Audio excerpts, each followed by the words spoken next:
The storm has moved out of the mountains, but not before leaving feet of snow in the high country. The weather system made this busy holiday travel period dangerous. One person who crashed and got out of their car on I-25 near Monument was hit and then killed by another car. Nearby on the interstate, trucks slid as the snow was still coming down. Major roads are now clear, but any leftover moisture could freeze tonight, creating a new concern. Thanks for joining us. I'm Angela McCall. With the potential for slick road conditions and freezing weather, we've declared another weather impact day. We begin tonight with 9 News meteorologist Lauren Robinson. And Lauren, it has been a really busy day for you.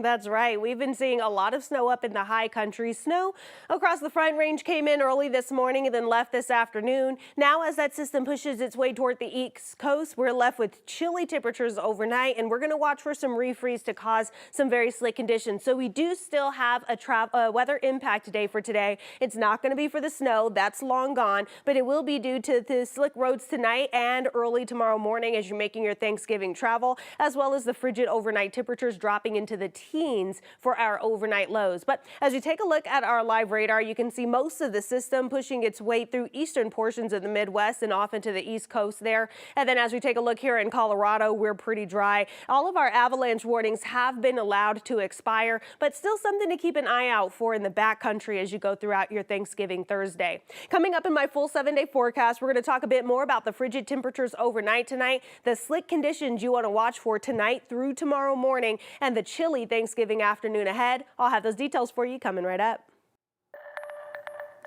Thousands of travelers came through DIA today, and they were thankful to find it was smooth sailing for the most part. 9 News reporter Rachel Krause introduces us to a family who found joy at the airport today. While there's no place like home for the holidays, for many families, those reunions start right here at the airport. For many, traveling on the holidays has its ups and downs. But over at DIA's arrivals, joy fills the air in every hug, every kiss, every welcome home. Waiting at the gate, Yeah. Henry and Arthur Jack are waiting on someone special. Our uncle from Chicago, Traveling from Illinois this time, Right now he's Chicago, but usually in Japan. Yeah, he's from Japan. the welcome well worth their long journey. It was a long drive. From Broomfield, How long was it? About 26 minutes or so. No, about an Four. hour. Oh, Hour. what? Close to an hour right now. Yikes. Mom Kauri Uno Jack says the boys haven't seen their Uncle Toru for 2 years, ready to hang out with him over the holiday. It makes me kind of happy because I haven't seen him in a very long time. Well, Correction, a very, very, very, very long time. the boys have big plans. Well, my mom got this PS5 game and that he likes, so we're probably going to do that a bit. And a trip to see the Nutcracker Ballet, where Kauri plays bassoon. Well, Dad too. Tomorrow it's turkey, but tonight they're making sushi. I usually like having the bacon cucumber mayonnaise. Waiting by the gate, Henry has his sign ready. It's in Japanese. It says, "Welcome back, Uncle Toru." I wrote that just for fun. It's because we're really excited for that. As the boys welcome their uncle to Colorado, After Oh, here! they say they're grateful to spend their Thanksgiving all together. Toru Oji-san, yokoso. Yay!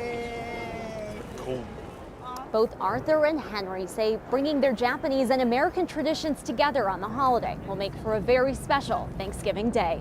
In Denver, Rachel Krause, 9 News. And we certainly hope everyone has a good Thanksgiving as well.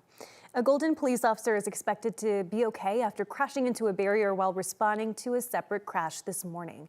Golden police say the officer was responding to an overturned semi-truck on Highway 58 near Washington Avenue when they lost control in icy conditions. It's the same area where Golden police officer Evan Dunn was killed 3 weeks ago today while responding to a crash in a snowstorm. Colorado State Patrol says today's semi-crash is another example of someone not being safe in the snow. It's like most roadways in Colorado, and I'll say this, most of these crashes are preventable if people would just slow down during these conditions. Maybe people might think, oh, I have 4-wheel drive, I can drive out and be okay, but that is not the case. The driver of the semi-truck is expected to be okay. The crash took several hours to clear. Lone Tree police are asking for your help finding 2 people involved in a carjacking. Police say they were driving recklessly in a stolen black Ford F-350 on northbound I-25 yesterday afternoon when they caused a crash involving several cars just south of the Ridgegate exit. Investigators say that's where a man and woman forced their way into another car, armed with a knife, and made the driver take them away from the scene of the accident before forcing her out of the vehicle. Police say they hit her several times and she went to the hospital with minor injuries. Police eventually found that stolen car in Denver near I-25 and I-70. If anyone saw the crash on I-25 in Lone Tree or has any information, you are asked to call Lone Tree Police. The businessman appointed to oversee a troubled apartment complex in Aurora disputes claims that the property is under control of a Venezuelan gang.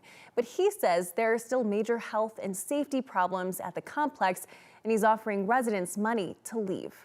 A third-party receiver, Kevin Singer, took over the Whispering Pines complex on Helena Street last month after the owners defaulted on a loan.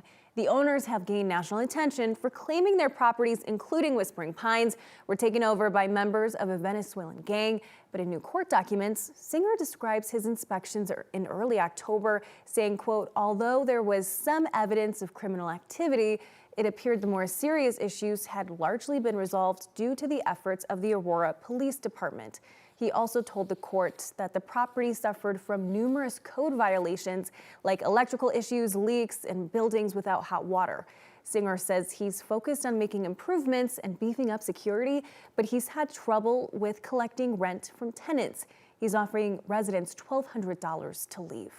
Multiple tenant advocacy organizations argue the residents are being unfairly charged for uninhabitable units, and they claim the property manager is offering the payments to sidestep the eviction process.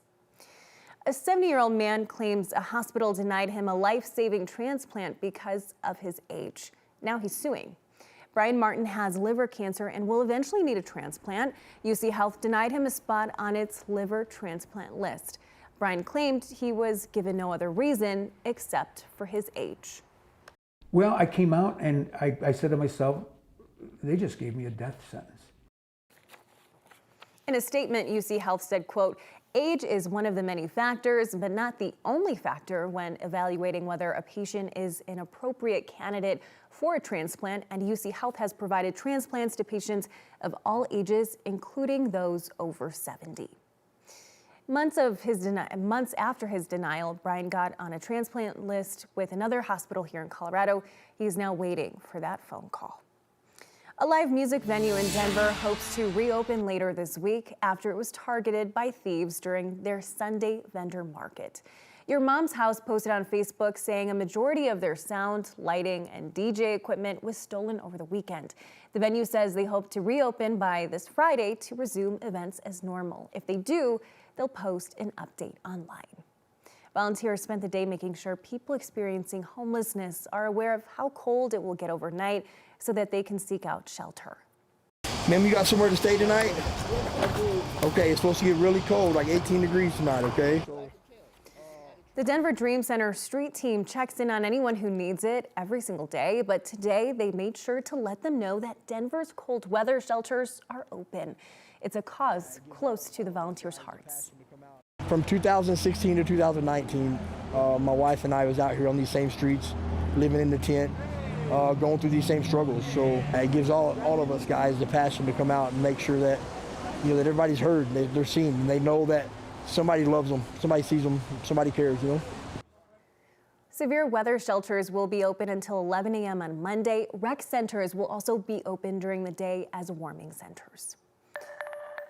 24 livestock organizations that have been pleading with CPW to hold off on introducing more wolves to Colorado have turned their attention instead to the Canadian government. In September, CPW announced it would get about 15 wolves from British Columbia, where wolves have been decimating the caribou population. This week, 26 livestock groups across 3 states sent a letter to a dozen Canadian officials and government agencies saying Colorado's wolf reintroduction program has not gone well so far. 3 wolves have died, and they've killed about 24 livestock. CPW sent us a statement this evening saying it is committed to implementing the Colorado Wolf Restoration and Management Plan and the will of the voters. The concerns raised in this request are already being resolved for this capture and release season. Now, if you see a bear, CPW says you should make yourself look really big and yell. As they released a couple of cubs in Boulder County last week, they took their own advice on that one. Bear, bear, bear, bear, bear. CPW says one of the cubs was found wandering in Longmont earlier this year. The other is from Colorado Springs. Both cubs spent months at the Del Norte Rehab Facility. CPW released them now so they could make their dens for hibernation.